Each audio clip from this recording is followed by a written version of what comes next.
GT Holidays, South India's #1 travel brand. You know you are special when you're with GT Holidays. எங்க சேதாரத்துக்கு மேல கொடுத்தீங்கன்னா உங்க காசை waste பண்ற மாதிரி தான்.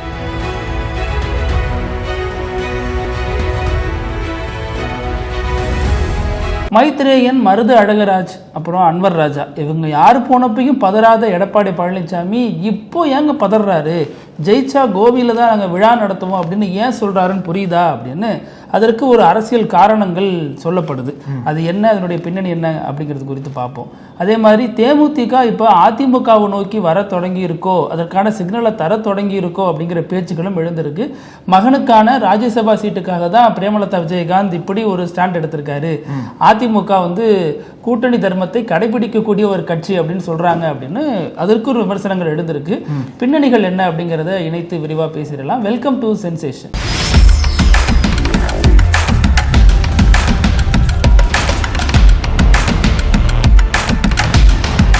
வணக்கம் பிருத்திவி. வணக்கம் அழகு. நீங்க சொன்னது போலயே மைத்ரேயன், அன்வர் ராஜா இவங்க எல்லாமே அதிமுகவில் முக்கிய நிர்வாகிகள் இருந்தாங்க. அவங்க டக்குன்ட்டு திமுக பக்கம் போனாங்க. அப்போல்லாம் எடப்பாடி பழனிசாமி பெருசாக ரியாக்ட் பண்ணல. செங்கோட்டையன் தாவேகா போனார் இல்லையா, அப்போவும் ஆரம்பத்தில் எடப்பாடி பழனிசாமி ஒன்றும் பெருசாக ரியாக்ட் பண்ணல. ஆனால் இப்போ அவரோட சொந்த ஊரில் கோபிச்செட்டிப்பாளையத்தில் வச்சு அவரோட பிரச்சார பயணத்தை மீண்டும் ஆரம்பிச்சிருக்காருல, அங்கே பல அடுக்கடுக்கான கேள்விகளை, ஒரு பெரிய குற்றச்சாட்டை அடுக்கிக்கிட்டே போறாரு செங்கோட்டையனுக்கு எதிராக. இல்லை நீங்க சொன்னது போலவே எதற்காக இப்போ அப்படின்னு சொல்றாரு இல்லையா, நீங்க சொன்னது போலவே எதற்காக எடப்பாடி பழனிசாமி செங்கோட்டையன் வெளில போனதுக்கு அப்புறம் இப்படி ரொம்ப இதுவா பேசுறாருன்னு பார்க்கும்போது பொதுவாக என்ன சொல்றாங்க அப்படின்னா, அது சமூக வாக்குகளை குறி வச்சு இது பண்றாங்க. எடப்பாடி பழனிசாமி நம்ம சமூகத்திலிருந்து ஒருத்தர் போயிட்டாரு, அதனால அவரு மீண்டும் கோபிச்செட்டிப்பாளையத்தில் போட்டிட்டார் அப்படின்னா அவரை தோற்கடிக்கணும் அப்படின்ற மாதிரி அவரோட சமுதாய மக்களுக்கு ஒரு செய்தி சொன்னதா சொல்றாங்க. அதையும் ஒன்னு அழகு. இன்னொன்னு என்ன சொல்றாங்க அப்படின்னா, செங்கோட்டையனை பொறுத்த வரைக்கும் அவர் திமுகவுக்கு போக வேண்டாம்னு முடிவெடுத்ததை எடப்பாடியை டென்ஷன் பண்றதுக்காக தான் அப்படின்னு சொல்றாங்க. ஏன்னா இப்போ இவங்க எல்லாம் இப்போ நீங்க சொன்ன மாதிரி இப்போ ரீசெண்டா கூட முன்னாள் சபாநாயகர் மகன் எம்எல்ஏ போய் சேர்ந்தார் இல்லையா, ஓபிஎஸ் இதுல இருந்து மனோஜ் பாண்டியன். அப்புறமா நம்ம சொன்ன மாதிரி மைத்ரேயன், மருது அழகராஜ், இந்த மாதிரி அதிமுக இருக்கக்கூடிய முக்கிய தலைகட்டா இருந்த அன்வர் ராஜா, இவங்க எல்லாம் திமுக வந்தப்போ ஏன் எடப்பாடி பழனிசாமி பதறல அப்படின்னா, எங்க போறாங்க, நம்ம எதிரிகள் கூடாரத்துக்கு போறாங்க, ஈஸியா போறவங்களுக்கு எல்லாம் ஸ்டாம்ப் ஒன்று எதிரின்னு குத்தி விட்டா முடிஞ்சு போச்சு, துரோகம் பண்ணிட்டு போயிட்டாங்க அப்படின்னு ஈஸியா சொல்லி இந்த பிரச்சனையை சார்ட் அவுட் பண்ணிட்டாரு. அதை பத்தி எங்கேயுமே ஒரு விவாதப்படுத்தல, அவர் எங்கேயுமே பேசல. ஆனா செங்கோட்டையனை பொறுத்த வரைக்கும் அவர் போய் சேர்ந்தது விஜய் கட்சி. போகும்பொழுது பாக்கெட்டில் ஜெயலலிதா படத்தை வச்சுட்டு போறாரு. அவர் கட்சி ஆபீஸ்ல ஜெயலலிதாவின் படமும் இருக்கு, எம்ஜிஆர் படம் இருக்கு, விஜய் படமும் இருக்கு. அப்போ இது நம்மளை குறி வச்சு பண்றாங்கிற அந்த பிரஜையே இப்போதான் எடப்பாடிக்கு வந்திருக்கு. நம்மளை காலி பண்றதுக்காக தான் செங்கோட்டையனுடைய இந்த ஸ்ட்ராட்டஜி இருக்கு. அதனாலதான் ஜெயிச்சா கோபியில அதிமுக சார்பா விழா எடுப்போங்கிறாரு. எடப்பாடியில கூட சொல்லல அவர். அந்த அளவுக்கு மெயினான எதிரியே இவர் தான் வரிஞ்சுக்கிட்டு எடப்பாடி பழனிசாமியும் பேசிட்டு வர்றாரு இல்லையா. இப்போ எடப்பாடி பழனிசாமி விஜயை கூட இப்படி திட்டி இருக்க மாட்டார், செங்கோட்டையனை தான் ரொம்ப திட்டி பேசுறாரு. அதை மட்டும் இல்லாம வருவாரு, வாங்க வாங்க வாங்க பறக்குதான் வர சொன்னார்ல, பிள்ளையார் சொல்லி எல்லாம் போட்டாருன்னு சொன்னாங்க. பிள்ளையார் சொல்லி போட்டதே உங்க கட்சியில ஆள தூக்கதான் அப்படின்ற மாதிரி விஜய் சொல்லுவாரு. அப்புறம் இன்னொன்னு என்ன அப்படின்னா, எடப்பாடி என்ன சொன்னாருன்னா, செங்கோட்டையன் கோபிச்செட்டிப்பாளையம் பகுதியில் பிரச்சாரம் பண்ணும்போது உங்க வாக்குகளை கேட்டுதான் வெற்றி பெற்றாரு, ஆனா ராஜினாமா பண்ணும்போது உங்கள்ட்ட கேட்டு ராஜினாமா பண்ணாருன்ற மாதிரி ஒரு சார்ஜ் வைக்கிறார் எடப்பாடி. இது ஒரு வேலிடான கொஸ்டின் தான். ஏன்னா தொகுதி மக்கள் திடீர்னு ஏமாற்றம் ஆயிரும்ல. இப்ப அங்க ரெட்டலை வாக்குகள் அதிகமா இருக்கு. செங்கோட்டையன் தொடர்ந்து ஒரு 9 சட்டமன்ற தேர்தல்களில் தொடர்ந்து வாக்களிச்சிருக்காங்க, ஜெயிக்க வச்சிருக்காங்க. அவர் திடீர்னு அந்த தொகுதி மக்களை ஏமாற்றும் விதமா இன்னொரு பக்கம் போய் சேர்ந்தது அந்த தொகுதி மக்களுக்கு ஏமாற்றம் தான். அந்த ஒரு ஏமாற்றத்தை கேபிட்டலைஸ் பண்றதுக்காண்டி தான் எடப்பாடி ஜெயிச்சா இங்கதான் நாங்க வெற்றி விழா வைப்போன்ற மாதிரி சொல்லியிருக்காரு. இதை குறிப்பாவே முன்னாடி பேசப்பட்டது போல அந்த ஒட்டுமொத்த கொங்கு பெல்ட்டையோ அந்த ஒட்டுமொத்த அந்த பவர்ஃபுல் ஓட் பேங்க் இருக்குல்ல ஏடிஎம்கேக்கு, அது சதிரிடக்கூடாது அப்படின்ற மாதிரி ஒரு பக்கம் திட்ட போட்டாலும் நீங்க விஜய சமாளிச்சிருவீங்க. அவர் சொல்றாருல்ல, இதற்கு இன்னொரு லாஜிக்கலான கேள்வியும் வரும் இல்ல, அவர் எப்படி தொகுதியில மக்கள்கிட்ட சொல்லாம கட்சி மாறிட்டாரு அப்படின்னு அவர் சொல்றாரோ, அதே மாதிரி நீங்க பிஜேபியோடு இருப்பீங்கன்னு நம்பி தானே உங்களுக்கு நாங்க ஓட்டு போட்டோம், நீங்க பாட்டுக்கு நவுந்து போயிட்டீங்களே, பிஜேபி கழட்டி விட்டீங்களே அப்படிங்கிற கேள்வியும் வந்திருக்கும். இப்போ இன்னொரு சேலஞ்ச் என்ன, எடப்பாடி பழனிசாமி விஜய் கூட சமாளிச்சான்னு வச்சுக்கோங்க, இன்னொரு பெரிய நன் இருக்காரு பாஜக, ஏற்கனவே எஸ்பி வேலுமணியை க்ளோஸ் பண்ணலான்ற ரீதியில பாஜக பேசிட்டு இருக்காங்க. அவர் எப்படி எடப்பாடி சமாளிக்க போறாரு. பாஜகவுக்கு எதிராக எப்படி எடப்பாடி பழனிசாமி பேச முடியுமா? இப்ப பேச முடியாது. ஃபர்ஸ்ட் ஆஃப் ஆல் ஏன்னா அவங்களோட சப்போர்ட் தேவைப்படுது. அதுக்காக செங்கோட்டையன் அடிச்சிட்டு இருக்காரு. அங்க அடிக்க முடியாது, உங்களை அடிச்சு நான் மனசு ஆற்றுப்படுத்திக்கிறேன். ஆமா, இதுல கூட பாஜகவோட வேலை தான் சொல்றாங்க. ஆனா அது தேர்தல் நெருங்குற சமயத்துல எப்படி எடப்பாடி பழனிசாமிக்கு சிக்கலா வருமா இல்ல கை கொடுக்குமான்னு பார்க்கலாம். இல்ல அழகு, பாஜகவோட வேலை இல்லாம அது எப்படி இருக்கும்? ஏன்னா பாஜக அமித்ஷா சொல்லிதான் நான் எல்லாத்தையும் செய்யறேன்னு செங்கோட்டையனே ஓப்பனா சொன்னாரு. விஜய்க்கு அமித்ஷா பாஜக ஒரு கொள்கை எதிரி, வெறும் அரசு எதிரி கிடையாது, கொள்கை எதிரி. ஸோ அப்பேற்பட்ட கொள்கை எதிரி மூலமாக தான் செங்கோட்டையன் ஆப்ரேட் ஆகிட்டு இருந்தாரு. அந்த செங்கோட்டையன் இன்னைக்கு நம்ம கட்சிக்கு வராருன்னா விஜய் முதல்ல சந்தேகம் தானே போட்டிருக்கணும். எப்படி 2 கை நீட்டி அண்ணன் வரார் அப்படின்னு சொல்லிட்டு ஒரு ஆற தழுவிக்கிறாரு, பொன்னாடை போடுறாரு, மாலை போத்துறாங்க. இதெல்லாம் எப்படி நடக்குதுன்னு ஒன்றும் புரிய மாட்டேங்குது. அதனாலதான் செங்கோட்டையன் வந்து மனதார விஜய் வந்து பெரிய தலைவர் எதிர்த்தார் போல. இன்னைக்கு என்ன சொல்றாரு எடப்பாடி? அவெல்லாம் தலைவரே கிடையாதுங்க, பெரிய தலைவர் கிடையாது, விஜய் தான் தலைவர் என்ற மாதிரி மனதார விஜய் ஏத்துக்கிட்டு தான் கட்சியில சேர்ந்திருக்காருன்னு நினைக்கிறேன். ஆனா அதுலயும் என்ன சொல்றாங்கன்னா, இவரால் எந்த அளவுக்கு இணைந்து செயல்பட முடியும்? பொதுச் செயலாளருங்கிற வரிசையில எடப்பாடி பழனிசாமி கிட்ட பணியாற்றி இருக்காரு, ஜெயலலிதா பணியாற்றி இருக்காரு, அவங்களுக்கு முன்னாடி எம்ஜிஆர் பணியாற்றி இருக்காரு. இப்போ புசியானது கிட்ட போய் பொதுச் செயலாளருக்கு ரிப்போர்ட் பண்ண வேண்டிய நிலைமையில தானே இருக்காரு. இது ஒரு வளர்ச்சியா, இது ஒரு ஸ்ட்ராட்டஜியாங்கிற விமர்சனம் போயிட்டு இருக்கு. அவரை பொறுத்த வரைக்கும் இந்த எலெக்ஷன்ல எனக்கு டார்கெட் எடப்பாடி பழனிசாமி, நான் அவரை முடிக்கணும், அவரோட அகந்தையை அழிக்கணும், அதுதான் என்னுடைய சக்சஸ் அவரு நினைச்சு செயல்பட்டு இருக்காரு. ஆனா இதுல எந்த அளவுக்கு இதெல்லாம் கை கொடுக்கும் அப்படிங்கிறது ஒரு முக்கியமான ஒரு பார்வையா தான் இருக்கு. அது நடக்குமானும் தேர்தல் வரையும் வெயிட் பண்ணி தான் பார்க்கணும். அதே மாதிரி இதுல செங்கோட்டையன் வந்து இப்போ எடப்பாடி பழனிசாமி இப்படி பேசியிருக்காரு, ரொம்ப போகிற போக்குல பேசியிருக்காரு இல்லையா? இது அப்போ எடப்பாடி பழனிசாமி ஏன் இவ்வளவு ரியாக்ட் பண்ணாருங்கிற மாதிரி ஒரு பார்வை வந்திருக்கு. ஏன்னா அவர் வைத்ததெல்லாம் முக்கியமான குற்றச்சாட்டு, ஒரு ஜஸ்ட் லைக் தட் கடந்து போற மாதிரி அதை அப்படியே தள்ளி விட்டு போயிட்டாரு. அந்த குற்றச்சாட்டு வந்து நான் பெருசா மைண்ட் பண்ணல. எனக்கு வந்து புதிய தலைவர் வந்துட்டாரு, புதிய பயணம் ஆரம்பிச்சுட்டான், புதிய கட்சி வந்துருச்சு, புதிய பொறுப்பு வந்துருச்சு, நீங்க தானே பொறுப்பு தான் கொடுக்கல, நான் வந்து என்னோட பாதை தேர்ந்தது கிளியரா போயிட்டு இருக்கேன். அந்த வாக்கு வேணும்ல, வாக்குட்ட உங்களுக்கு உடனே வாக்கு வராது இல்ல உங்களுக்கு. அது எப்படி விஜய் அலோவ் பண்றாருன்னே புரியலையா? அவங்களோட கொள்கை தலைவர் கிடையாது, ஜெயலலிதாவை விமர்சனமும் அவங்க பண்றது இல்லை. அதே நேரம் கடந்த காலத்துல அவங்க மீதே ஊழல் புகார் இருக்கு, செங்கோட்டையன் மீது அந்த ஊழல் புகார் இருந்திருக்கு. எப்படி இதை அலோவ் பண்றாங்க, எப்படி ஏத்துக்கிறாங்க? அப்புறம் இவங்க எப்படி மிஸ்டர் கிளீன் இமேஜோடு இன்னும் ஃபீல்டுல நிக்க முடியும்? அது விஜய்க்கு என்ன ஒரு பிராக்டிகல் டிஃபிகல்ட்டி இருக்கும் அப்படின்னா, ஒரு சீனியர் லீடரை எடுத்தோன்னே நம்ம வந்து உத்தரவு போட முடியாது அப்படின்ற ஒரு பிராக்டிகல் டிஃபிகல்ட்டி இருந்துக்கலாம், முடியல. அதனால வரக்கூடிய நாட்கள்ல ஒருவேளை கட்சியில இருந்து இன்ஸ்ட்ரக்ஷன் போக வாய்ப்பு இருக்கு. அதுல இன்னொரு முக்கியமான விஷயம் அழகு, எடப்பாடி பழனிசாமி மேற்கோள் காட்டி பேசினார், பரிசுத்தமான ஆட்சியை தருவேன்னு சொல்றீங்களே, எது பரிசுத்தமான ஆட்சி இல்ல? எம்ஜிஆர் நடத்தினது பரிசுத்தமான ஆட்சி இல்லையா? அல்லது ஜெயலலிதா அம்மா நடத்தினது பரிசுத்தமான ஆட்சி இல்லையா? அல்லது ஏன் தலைமையை ஏற்றுக்கொண்டு நீங்க பள்ளிக்கல்வித்துறை அமைச்சரா இருந்தீங்களா, அந்த காலகட்டத்தில் நடந்த அதிமுக ஆட்சி பரிசுத்தமான ஆட்சி இல்லையா? இப்போ வந்து பரிசுத்தமான ஆட்சியை தருவேன் அப்படின்னா அது என்ன அர்த்தத்துல சொல்றீங்க அப்படின்னு ஒரு கிடுக்குப்பிடி கேள்விதான் கேட்டிருக்காரு. ஆனா இவர் இதுக்கெல்லாம் எதுக்கு பதில் சொல்லிட்டு, அதெல்லாம் பெரிய ஆள் கிடையாது பதில் சொல்ற அளவுக்கு அப்படியே கடந்து போயிட்டாரு. அதனால வந்து அந்த ஒரு அரசியல் கணக்கு ஒரு பக்கம் போனாலும் இன்னொரு அப்டேட் என்ன அப்படின்னா, தேமுதிக பிரேமலதா விஜயகாந்த் அவங்க என்ன எப்படி நிக்கிறாங்க, எதை நோக்கி போறாங்கன்னு சொல்லிட்டு இன்னுமே ஒரு தெளிவு கிடைக்கல. உண்மைதானா இவங்க முன்னாடி இப்படி சொன்னாங்களே, இன்னைக்கு இப்படி மாத்தி சொல்றாங்களே, அதுக்கு நடுவுல என்ன இதாயிருச்சு அப்படின்னா, வருஷத்தை விட்டாங்க. அந்த வருஷத்தை விட்டதான் தப்பா போயிருச்சு. என்ன அப்படின்னா, அந்த டீல் பேசினாங்கல்ல அதிமுகவும் டிஎம்டிகேவும் 2024 லோக்சபா தேர்தலில் இந்த மாதிரி அவங்களுக்கு வந்து 5 லோக்சபா தொகுதிகள் தரும், அது மட்டும் இல்லாம ஒரு ராஜ்யசபா எம்பியா தரும்னு வர சொல்லியிருந்தாங்க. அப்புறம் கொடுத்த வாக்குறுதியை காப்பாற்றல. அப்பவே பிரேமலதாக்கு என்ன கோவம் அப்படின்னா, மகனை தோக்கடிச்சிட்டாங்க விருதுநகர்ல அப்படின்ற ஒரு கோவம் இருந்தது. அந்த கோபத்தோட சேர்ந்து எடப்பாடி பழனிசாமி கொடுத்த வாக்குறுதியை மீறிட்டார். எங்களுக்கு வந்து சரி மகனை வந்து லோக்சபா கன்ஃபார்ம் இல்ல, ராஜ்யசபா கன்ஃபார்ம் சொல்லிட்டு ராஜ்யசபா சீட் கொடுன்னு கேட்டிருக்காங்க. அதிமுக வந்து அந்த டீலே எதுவும் பண்ணல நாங்கன்னு சொல்லிட்டு, ராஜ்யசபானாலே எம்பி சுதீஷ் அவரை தானே அனுப்பி ட்ரை பண்ணுவாங்க. மச்சான் சுதீஷ் அவர் எப்படி வந்து இவங்க கழட்டி விட்டாங்கன்னு தெரியல, அவர் எப்படி கழட்டி விட்டாங்கன்னு தெரியல. இப்போ மகனுக்கு முக்கியத்துவம் கொடுத்தா குடும்பத்துல விரிசல் வருதா அதுவும் தெரியல. ஆனா இவங்க என்ன சொல்றாங்கன்னா, ஜனவரி 9ஆம் தேதி மாநாடு நடக்கும், நாங்க அதுல அறிவிப்போம் அப்படின்னு.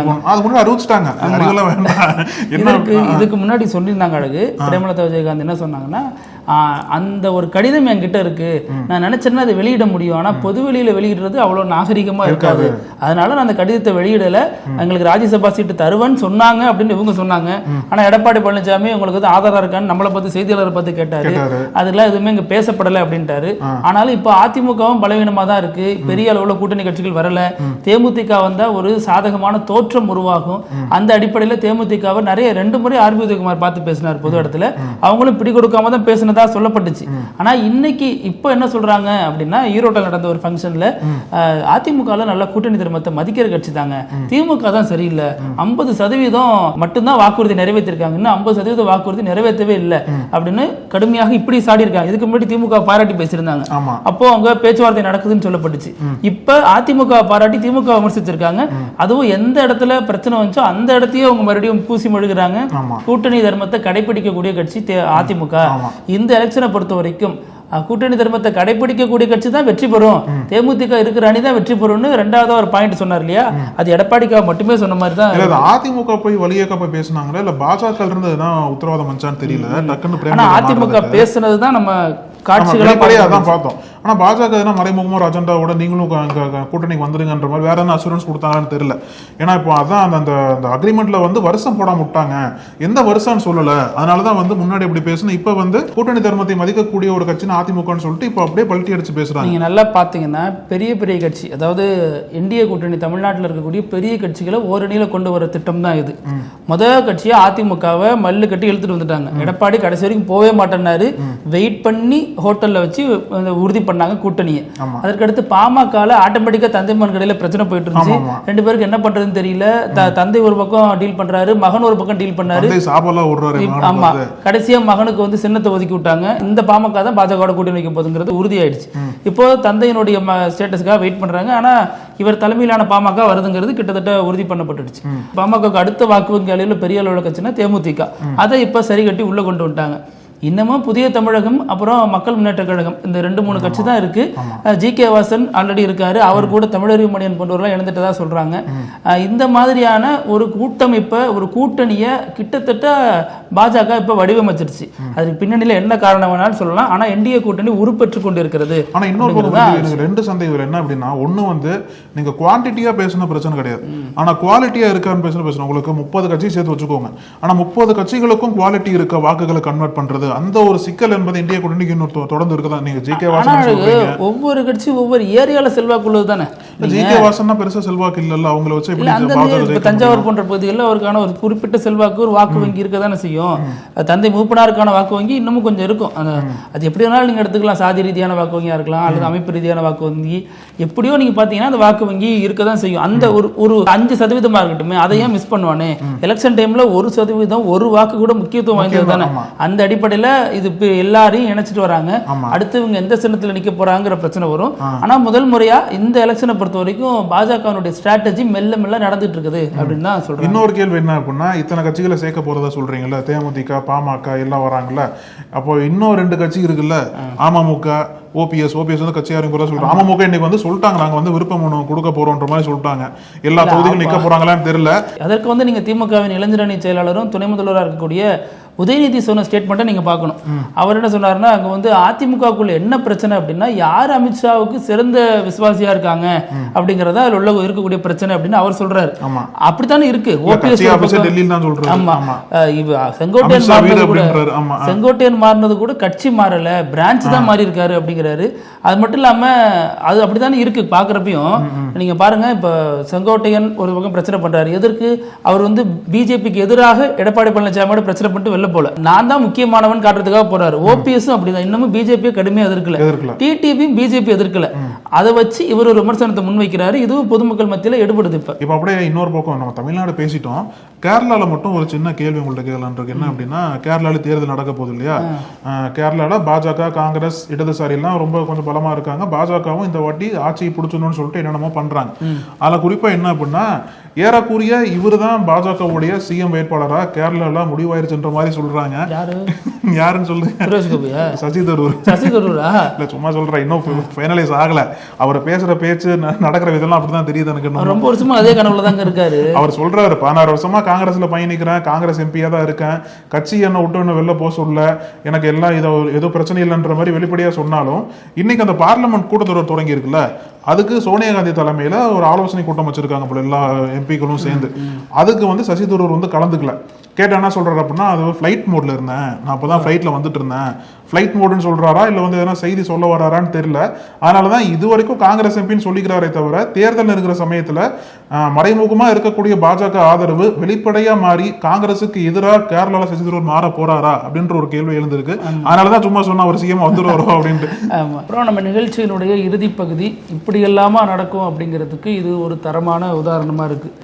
எலான் மஸ்க் உலக பணக்காரர்கள்ல முதன்மையானவர், பெரிய ஒரு நபர், ஒரு சயின்டிபிக்கான ஆளு, நிறைய இந்த மாதிரியான வேலைகள் பண்றவர், சர்ச்சைக்குரிய ஆளும் கூட இல்லையா. அவர் ஃபுல்லா அவர் பேசுறதெல்லாம் வலதுசாரித்தனமாக தான் இருக்கும், நிறைய சர்ச்சைகள் அதனால வரும். இப்போ அவர் ஒரு பெரிய சம்பவத்தை பண்ணியிருக்காரு, நம்ம கூட நேரடியா தொடர்புடைய ஒரு சம்பவம். தமிழ்நாட்டை சேர்ந்த சேகருங்கிற பேரு, அல்லது தமிழ் பேர்லயும் இருக்கும், ஆந்திரா தெலுங்கானா அதுலயும் பயன்படுத்துவாங்க. ஆனாலும் அவர் தமிழ்நாட்டை குறிக்கக்கூடிய அந்த ஒரு நபரின் நினைவாக தனது மகனுக்கு சேகர்னு பேர் வச்சிருக்கதா சொல்றாங்க. அது என்ன செய்தி? அது என்ன, நீங்க சொன்னது போலவே ஈலான் மஸ்க் வந்து சர்ச்சைக்கு பெயர் போனவர். அதே டைம்ல வந்து எல்லாத்துலயும் ஒரு விதமான புதுமையா பண்ணணும்னு சொல்லிட்டு சர்ச்சையில மாட்டிக்குவார். பேர்லயே அப்படிதான் இது வரைக்கும் நடந்திருக்கு. ஏன்னா ஒரு பையனுக்கு வந்து அந்த மேத்தமெட்டிக்கல் லெட்டர்ஸ்லாம் இருக்குல்ல, அதெல்லாம் வச்சு பேர்லாம் வச்சதெல்லாம் பெரிய செய்தியாச்சு. இப்போ என்ன அப்படின்னா, சேகர் அதாவது யார் அப்படின்னா சுப்பிரமணியம் சந்திரசேகர் தான். இவர் வந்து உலகமே அறிந்த மிக பிரபலமான மிகவும் புகழ்பெற்ற ஒரு விஞ்ஞானி, நோபல் பரிசை ஜெயிச்சிருக்காரு. அதாவது ஆல்பர்ட் ஐன்ஸ்டீன் மாதிரி, எப்படி ஆல்பர்ட் ஐன்ஸ்டீன் வந்து ஒரு புகழ்பெற்ற விஞ்ஞானியோ அதே மாதிரி சுப்பிரமணியம் சந்திரசேகரன் ஒரு மிக புகழ்பெற்ற விஞ்ஞானி தான். இப்போ ஈலான் மஸ்க்கு வந்து விஞ்ஞானத்தில் ரொம்ப ஈடுபாடு இருக்கு இல்லையா. ஸ்டார்லிங் சேட்டலைட் அனுப்புறது, அப்புறம் நிறைய விதமான விஷயங்கள்லாம் பண்றது, செவ்வாய் கிரகத்தில் போய் குடியேறதுலாம் சொல்லிட்டு ஆராய்ச்சி பண்ணிட்டு இருக்காருல்ல, மாட்டிக்கிட்டவங்களுக்கு பத்திரமா அழைச்சிட்டு வருது. ஆமாம், அது மாதிரிலாம் பண்றாரு இல்லையா. அந்த மாதிரி இருக்கிற சமயத்தில் அவரோட நினைவா, சுப்பிரமணியம் சந்திரசேகரோட நினைவா அவரோட மகன்ல ஒருவருக்கு, அந்த மகனோட பேர் என்ன அப்படின்னா ஸ்வைடர் சேகர் சிரியஸ், அதுதான் அந்த பேரு. அந்த மிடில் நேம் தான் சேகர்னு வச்சிருக்காரு. என்ன அப்படின்னா இவரோட பார்ட்னர் இருக்காருல்ல சிவான் ஜிலிஸ், இவங்க வந்து ஹாஃப் இந்தியன்ற மாதிரி ஒரு பேட்டியில சொல்லியிருக்காரு. அவரே சொல்றாரு. ஆமா, சிவான் ஜிலிஸ் அது வந்து சின்ன வயசா இருக்கும்போது அவங்களோட பெற்றோர் வந்து அடாப்ட் பண்ணி கொடுத்துட்டாங்க. அது தெரியல, ஒன் ஆஃப் த பார்ட்னர்ஸ் அவங்க மூலியமா பிறந்த குழந்தையோட பேரு தான் வந்து ஸ்வைடர் சேகர் சிரீஸ்னு வச்சிருக்காரு. இந்த சேகர் அப்படின்ற ஒரு மிடில் நேம் தான் இப்ப வந்து எல்லாத்தோட கவனத்தையும் இருக்குதுன்னு சொல்லுவாங்க. எனக்கு என்ன டவுட்னா, இவர் வந்து குழந்தைகளுக்கு பெயர் வைக்கிறாரா அல்லது பேர் வைக்கணுங்கிறதுக்காகவே குழந்தைகள் பெற்றுக்கிறாரா அப்படிங்கிறதா சர்ச்சை. பார்ப்போம். இதே மாதிரி நாளைக்கும் பல செய்திகளோட சந்திக்கலாம். அழகு, நன்றி. தொடர்ந்து பேசாம நன்றி. நக்கீரன் டிவிக்கு சப்ஸ்கிரைப் செய்யுங்கள். உங்கள் ஆதரவே எங்கள் பலம். ஆசிரியர்களுக்கு நண்பனாகவும் மாணவர்களுக்கு ஆசானாகவும் திகழும் தேர்வு வழிகாட்டி. ஒவ்வொரு பாடத்திற்கும் அனுபவமிக்க ஆசிரியர்களின் துல்லியமான தெளிவான விடைகள். CNC இருக்கு, தேர்வு பயம் எதற்கு? இது தீரன் பப்ளிஷிங் ஹவுஸ் விற்பனை வெளியீடு.